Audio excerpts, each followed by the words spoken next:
Hi, I'm Alex. And I'm Calvin. And welcome to another episode of the Hiring Nowadays podcast, episode 8. Bienvenidos. We did it. We're here. As always, we're talking about hiring nowadays, how we can help you make it easier for you. Today, we have a very exciting topic that, in my opinion, this is the best way or the best thing that can happen when you're trying to hire someone.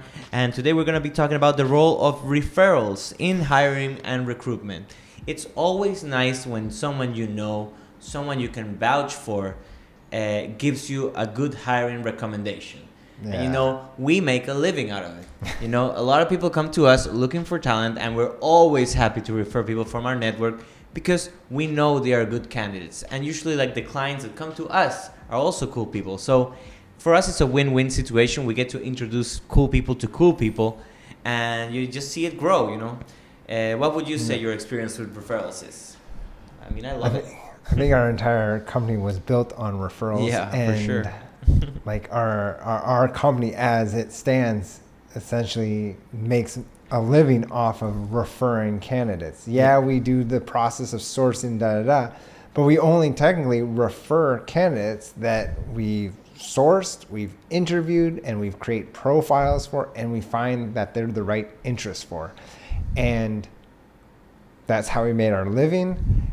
And if you're a company, if you can get those referrals from your own network as well, it is a nice thing. I mean, and it's referring is not only because, of course, we're a recruiting company. We love matching companies with good talent. But for us, we take this very personal because it's not like we have a big pile of resumes and just close our eyes and just pick one. We really like knowing who are these people, who are these candidates, getting to know them, and also getting to know your company. So it's not like a blind thing that, I'll just pass on one. We really want to give you someone that is going to make a difference, that's going to make you happy, and eventually end up in what we always want here in Awana is a good hire. Mm-hmm. So let's start off with the value of referrals. I mean, to me, this is the gem, mm-hmm. like I said in the beginning. When you know someone and they say, oh, dude, this guy is amazing. He worked with me. He left because he went on tour or whatever, but now he's back. He's looking for a job. I think you should hire him. I love that. So I think that is the value. It's more valuable to me because it comes from a place of not only experience, but a place of love. I like this dude. I would love to work with him again, but you should hire him. So mm-hmm. That's the best for me. Yeah, for sure. I agree there. And that's why companies even have referral programs. If a company, it just cuts down the time of having to go through a huge process to find someone. It's because if you have a developer in your company and she says, hey, you should hire my friend, she's putting her name on the line. Because you don't make a referral without your name being stamped on this. So if she goes, hey, you should hire my friend Fernanda. She's awesome. She's worked with me for 5 years, or we went to school together. We were both computer science majors. She's working at this dev shop, but she really wants to move out of that. She's putting her name on the line to state that this person's good enough. And that's a lot for her. Yeah, and it usually it works. I mean, and not only is it an amazing way to find talent. I mean, there's also a lot of benefits from this. Of course, the first one that comes to mind is that it takes less time, but it takes less investment. But there is, like I said, a lot of, it's all about potential and knowing how to recognize potential. And you know what? Seeing sometimes is believing. So when your buddy brings you someone that he or she really likes, you tend to trust your gut. And they say, I trust your gut, so let's go with the hire. Yeah. So and not only that, I think we can all not only discuss the financial and timely benefits, but we can also discuss how this can become a culture inside your company. I mean, and This way, if you do it right, this is at least my opinion, if you do this right of having a good referral culture, candidates will always be recommended to you.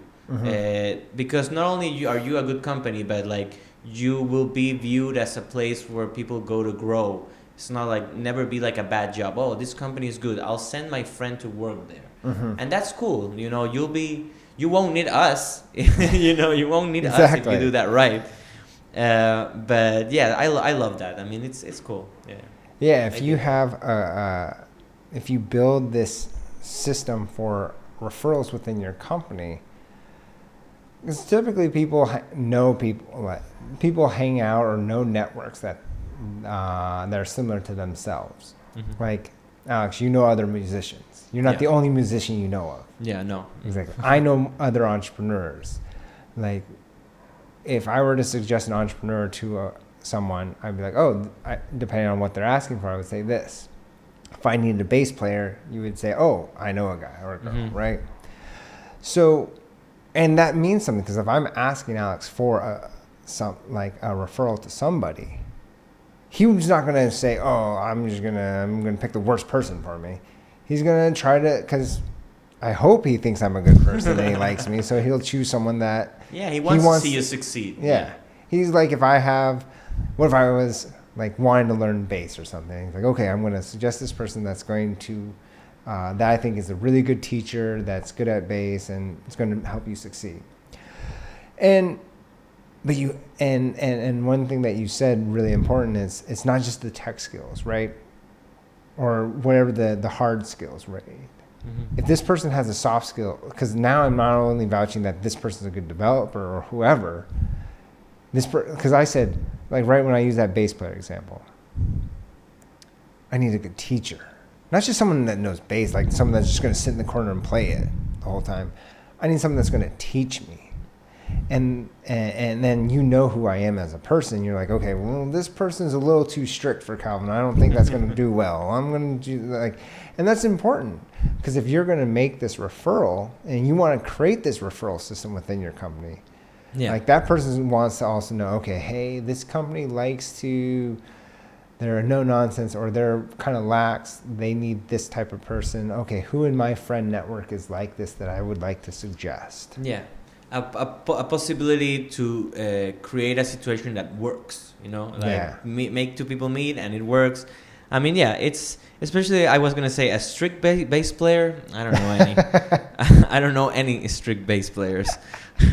But that's cool because, let's go back to the band thing. I mean, if I'm looking for a bass player for my band, just imagine like how horrible it would be like if they give me a horrible bass player, you know, like I'll never forgive my friend. Like, dude, this dude they can't even play. Like, why would you send him over? But no, they're my friends. They're gonna they want to see my band succeed, or do they? I don't know. But it's there's a lot of potential there, and I love the idea of a referral culture inside of a company, because, like I say, it will attract. It's a very good way to attract good talent to your company, and that is always something that you should at least try to do, right? I would not like to discuss now how you can navigate and understand the process of hiring through referrals, because sure, it isn't as easy. I mean, it sounds easy, right? Just you put it out there. Maybe you talk to some people and you're like, oh yeah, like I'm trying to like close. If you know someone, please send them over my way. But I bet there's more to it. I mean, I bet it's not the only way. Going back to the culture, there's strategies that you can implement even in your company to try to have like referral programs and to try to attract the right talent. But I bet there's like thousands of ways to do this. But what's the process like in your eyes? Yeah, because I think what you said there about the culture, or what a company is going to administer when they're going to have a referral system, right? Because you can, sure, Susie can come around and say, oh yeah, I know a good developer, here you go. Or, oh hey, I know this good person. And it was unexpected because you just posted a job. But ideally, what you'd like to have within your company, especially if you're always constantly looking, I don't think there's a company out there that doesn't want good talent. But if hiring someone is on the horizon, you want your internal system to be on the lookout for it. Mm-hmm. So you want to make that known. Oh, nice. I know where you're going with if you know of somebody, always be open-minded and sharing that talent with us. And then even if you get to a more professional setting, you can even monetize that for people, Mm-hmm. right? So you can actually formalize, and a lot of companies do this, but it's also, sure, you can put a monetary number behind it, and that's the simplest way to do it, but it's also keeping people engaged throughout this process. Like I could tell Alex, hey Alex, our company, if you ever come in monthly saying, hey, if you're ever finding this, because everybody gets excited right away. Oh yeah, okay, great. I have this referral system, and then it goes away. And then by the time you need to hire someone, nobody will know about it. It's like, oh shoot, let me see if I can find somebody. But if it's always on the top of mind, hey, if you're ever on the lookout for a good marketer or a good developer or a good salesperson, like if anybody in your network really stands out, shoot them over to the HR department. Yeah, I was gonna say that's cool because, of course, yeah, an incentive. I mean, it's a well-deserved incentive if someone refers someone cool. Think about the cost savings right there. Yeah, but I love the idea of just everyone in the company finding out. Oh, guys, we all need to help. Yeah. And I love this idea of everyone working together, and that's culture, right? Like when you hear where you work is missing like someone, and having them naturally without asking say, oh, I know a guy, that's referral culture. Mm-hmm. Because the person that is already working for you, he enjoys working for you, and now he wants someone that he knows or she knows working for you as well. So I think that is top tier. Like that's as a successful culture if that you have in your company. But now I want to talk about something interesting. I would like to discuss how you manage the conflict of interest and bias in referral hiring. Again, I'm not very good at this subject, but like, what are some of? But I bet there are problems also as well when you do this. And what would you say they are? Like, what's the risk, maybe? So one of the biases is that you can say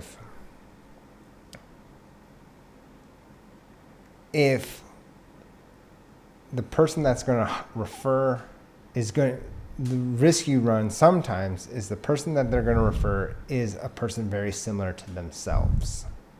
Mm-hmm. And I see where you're going. And then your company is going to be, it's not going to grow or add to the culture. Just be another person like the same. And that may or may not be a good thing. I would definitely err on the side of more diversity in terms of just mindsets, at least, Mm-hmm. because then you have different ways of thinking. And so if you're getting a referral system, that you have to be careful of the additional people that are being suggested, because maybe they all went to the same high school, they all went to the same college, they all had the same jobs that they went to. You came to this startup, they went to a different startup, and now they're suggesting you to them, and it's you, and it's almost the same person. Yeah. Maybe you don't need the same person. Maybe you are a front end, they're a back end. It's like, oh, they're suggesting this is Calvin as a front end, now Calvin as a back end. Maybe that's not the right thing for your company. Yeah. Maybe you need something completely opposite for your company. And so that's something to definitely be aware of. Yeah, or in the worst of cases, the person that is referring someone just wants to help their buddy out. Yeah. Maybe they're like not very well qualified. That is if it would be a bad culture of referral. Yeah. But I find it very interesting, and I always, every episode at least, I try to do a silly analogy.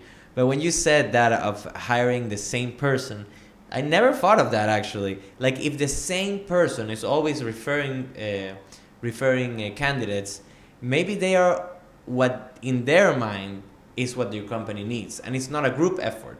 So that is a danger maybe of doing a referral, because maybe what qualifies a candidate in that person that are referring is different from what the heads want, Mm-hmm. and that could be dangerous as well. Or like I said, just someone trying to help a buddy out. I keep thinking of my silly analogy of the Matrix Reloaded, when Neo is fighting all the Smiths. Mr. Smith. Yeah, like Agent. I just imagine the same person just repeating in your, and yeah, you want it to be like, I use the word diversity, but I like to say exotic more than diverse. I love the idea of having different minds inside of a company that think differently. Not everyone that thinks alike, but that is always good, because it will give everyone a chance to pinpoint different ideas. And in discussions, there's always innovation. You can't have innovations without a discussion. So I think that thrives inside of a workplace. So that's something that I learned today, and that you are learning today when it comes to referral. That's pretty cool. I'd never thought about that. So now let's go towards recommendations. I mean, of course, we're a recruiting company. We know a lot about referring people to jobs. What would you say your recommendation is for a good referral, if you're going to do the referral? Or maybe if you're going to receive the referral, what are the things that you would do to maybe see if the candidate is all right? You can, of course, trust someone, but what would you say are your recommendations to make the process efficient and better? Sure. Well, the first off is you want to know, I guess I'll go back to those soft skills. What are those problem-solving abilities? What are those communication abilities? Mm-hmm. How do they fit in the existing company, and how do they fit where you're going to go?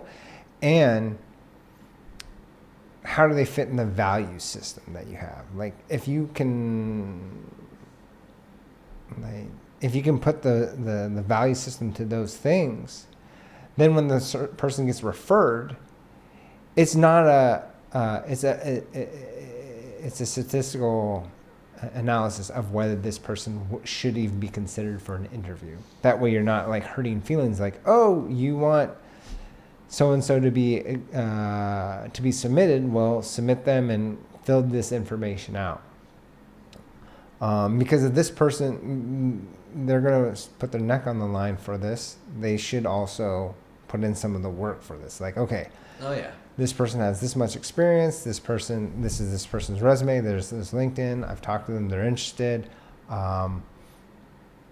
This is why I think they would be a good candidate for this role. I think they're not just going to be the same person, or they would bring this additional value. Really laying it out why, really putting on the person that's doing the referral, like, why do you think they're good? Why do I think that person will be a good addition? Yeah. Oh, I heard you're looking for a job. No, I ain't. That would be the worst case scenario and the worst referral in the entire planet. Like, hey, I heard you're looking for a job. No, I ain't. But yeah, that's very interesting as well. Yeah. So basically, I think analyzing it, and very interesting what you said, that it's not a one-sided thing. The work should be done on both sides to make the best out of the situation. So yeah, of course, trust the people you know, but also put some effort into making this a good referral, a referral that's going to have success. And what we ultimately want, and that we always are looking for in this company, is a good hire. So yeah, man, it's very interesting. I mean, recently in all these episodes we've been talking about AI and like a lot about the future, especially because, well, we still have a big value on working remotely. We see a lot of potential in companies growing. But what do you think the future of referrals will be? I mean, maybe there'll be an AI that's like an AI buddy that is just will refer you and will pretend it's a real person. So yeah, I know Alex. He's amazing. In 1989 when he was born in the city. So yeah, that's maybe there will be very interesting tools for referring candidates in the future. What do you think? Well, I think the simplest way is it'll just what we were discussing with the system, right? They'll have to be fit into there, or actually what might be creepy yet probably valuable is a system will connect to your network and then ask you, hey, this job is opening soon, or this is a potential new, and a company based on financials and everything, an AI tool could understand where the financials are going with the company and suggest through the network, hey, I've seen that you know these people. You have a one-on-one connection based on your interactions. Yeah. It seems like you have a good relationship with them. You could be onto something there, huh? Would you be able to reach out to this person for this upcoming position? You may be onto something there, my friend. That's a very good idea. We're not airing this one. But yeah, that's right. Like, I never thought about it. Like a calculating algorithm of who you know, and maybe to see who could be a better referral potentially for a candidate or for someone. Or even like maybe see friends in comments that you have, and maybe like figure out who in that network you are missing from interviewing. Very interesting. And it's all math, so I bet someone out there can do it. But just know that we are patenting that idea as soon as this episode finishes, we'll patent that idea. Don't take it. Yeah, don't take it. But again, at Awana, we place the brightest professionals in LATAM for long-term jobs. We believe in the potential of Latin America to change the spectrum of companies in the U.S., always looking for that good hire. My name is Alex. I'm Calvin. And this has been the Hiring Nowadays podcast, episode 8. We'll see you next time. Ciao. Bye.